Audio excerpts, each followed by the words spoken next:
Hi Linda, Mary, family.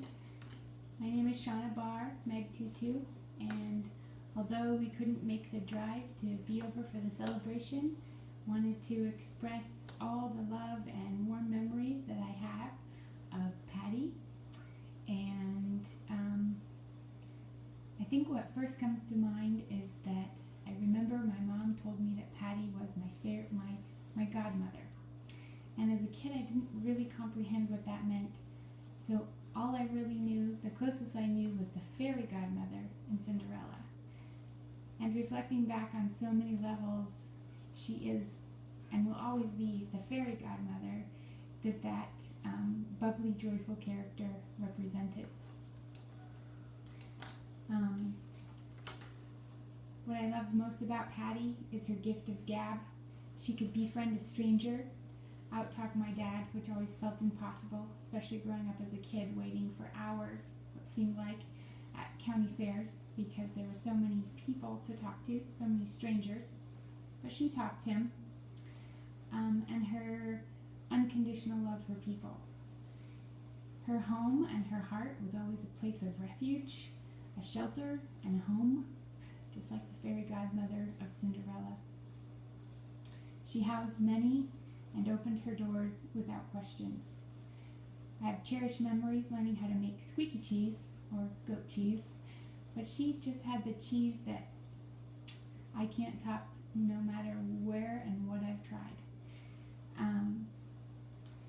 She helped me cope when I was 10 at the loss of my grandfather.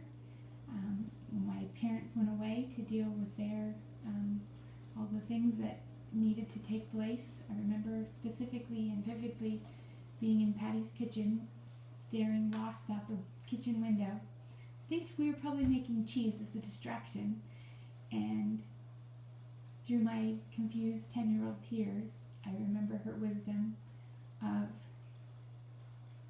it's okay to cry. Eventually your tears turn to smiles. She always had great tips, a bubbly heart, and a wonderful spirit. She was a second mom and a second home to us when my parents went on long trips to get away and seek knowledge in professional veterinary conferences, and we always looked forward to week-long stays with Patty. It was an easy, welcoming place to be. We always looked forward to her special treats of ice cream and Happy Meals, which felt very, very rare as a child.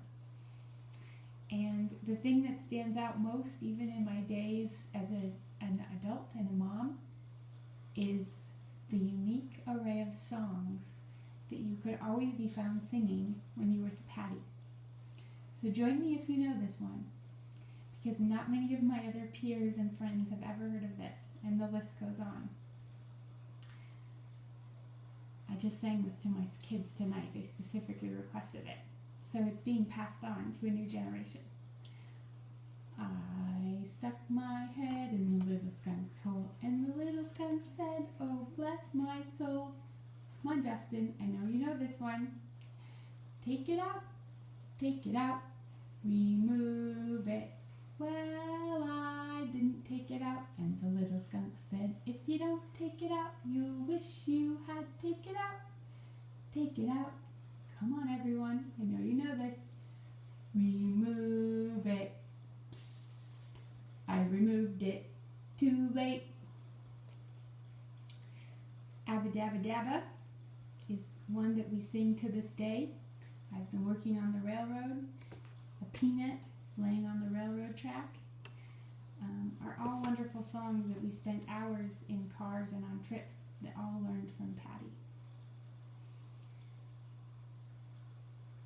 The thing that I've come to realize is that she's never really gone, because every day I feel like she is with me and I'm reminded of her. When I see the beauty of crochet craftsmanship, as I look to the farmers who meticulously work their fields in the early spring. I feel her compassionate heart and listening ear when the warm summer breezes brush across my skin and fill my soul. and I'm reminded of her playful and childlike spirit every time I see the sparkle in a child's eye and the laughter that echoes around me. Like a true fairy godmother, she always has the ability to quiet tears, create magic, and help you find your happy once again. I love you, Patty. We celebrate you, and you are always and forever with us.